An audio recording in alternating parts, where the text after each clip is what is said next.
প্রিয় দর্শক, আসসালামু আলাইকুম। সুমি ব্লগস ওয়ান চ্যানেলের পক্ষ থেকে আপনাদেরকে স্বাগতম। আজকে আপনাদের মাঝে আরও একটি নতুন ভিডিও নিয়ে আমরা হাজির হয়েছি।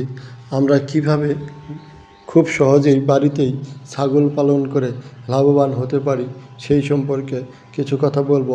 আপনারা দেখতে পাচ্ছেন আমরা বাড়িতে এই যে ছাগলগুলোকে খেতে দিয়েছি, এই এই তিনটি ছাগল কিন্তু আমরা ছোট অবস্থায় আমরা কিনে এনেছিলাম। দেখেন সেগুলো এখন বড় হয়ে গেছে। এখন কিন্তু এই ছাগলগুলো আরও বড় হবে। এই ছাগল পালনের জন্য কিন্তু তেমন কোনো পরিচর্যা করতে হয় না।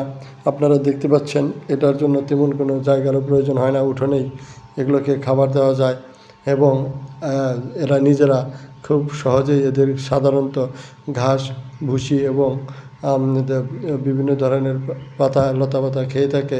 তো ছাগল পালন করা খুবই সহজ। আপনাদের কাছে আজকে এই ছাগল পালনের ভিডিওটি ভালো লাগলে এই ভিডিওতে একটি লাইক দিয়ে চ্যানেলটি সাবস্ক্রাইব করে দিবেন। আর যদি কোনো মন্তব্য থাকে তাহলে আমাদের কমেন্টস করে জানাবেন। সবাই ভালো থাকবেন। আবারও দেখা হবে নতুন কোনো ভিডিও নিয়ে। সবাইকে ধন্যবাদ। আসসালামু আলাইকুম।